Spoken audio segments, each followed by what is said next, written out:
Hey everybody! So I was recently talking to a friend of the channel, and they had a few questions about comic-related terms, mainly to help them know what they were getting when purchasing books online.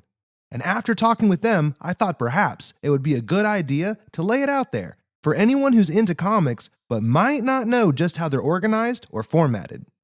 So comics or comic books is the most commonly used term when referring to sequential art, which I believe is the best term for it.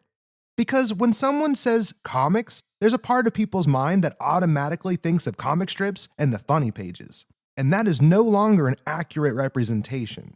That's just comics in its infancy and most simplistic. Sequential art covers everything from Western comics to Eastern manga, from film storyboarding to the funny pages. It's all consecutive panels of art telling a narrative. The term was coined by comic artist Will Eisner in his 1985 book, Comics and Sequential Art. I recommend that to anyone interested in cartooning and the actual art medium behind the stories. A single-issue comic book is usually sold as a pamphlet, or what some call a staple, based on how it's bound. There's usually about 24 to 32 pages.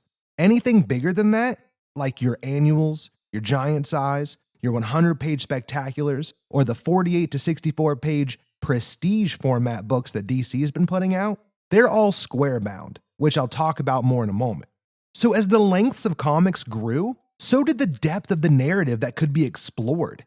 And this gave way to the graphic novel, a longer and typically self-contained story as opposed to the pamphlets of an ongoing series.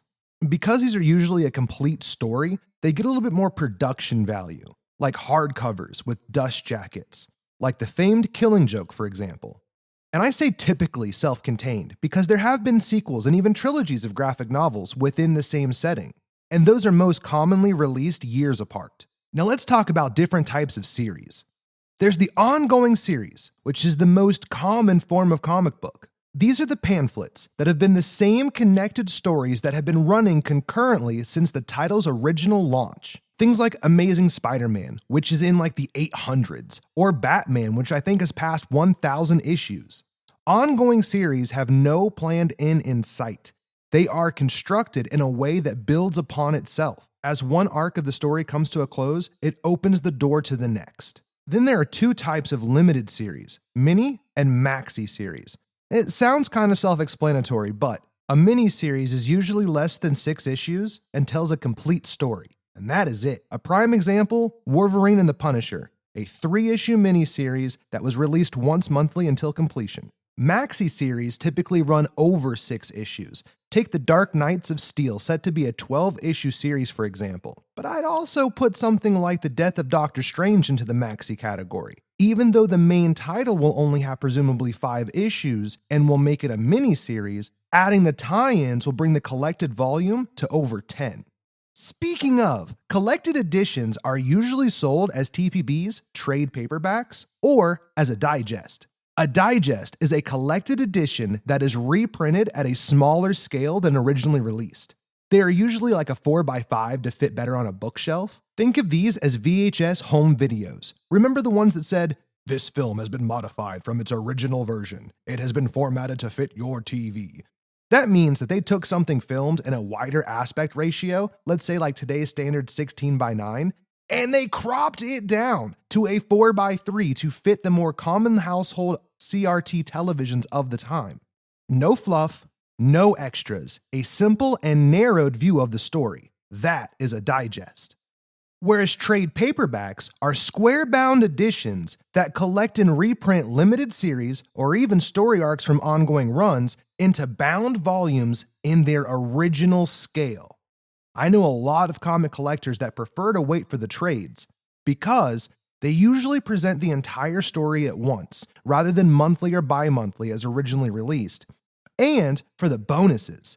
Because trade paperbacks often contain additional material not available in the original pamphlets, like introductions, forewords, or even concept art. I always think of these like the special features of a Blu-ray or a DVD. Because in my opinion, trade paperbacks are the way to go. They are often cheaper in the long run, they are far more convenient to read and store, and they have the extras that I mentioned before. They're also not limited to just collecting specific stories.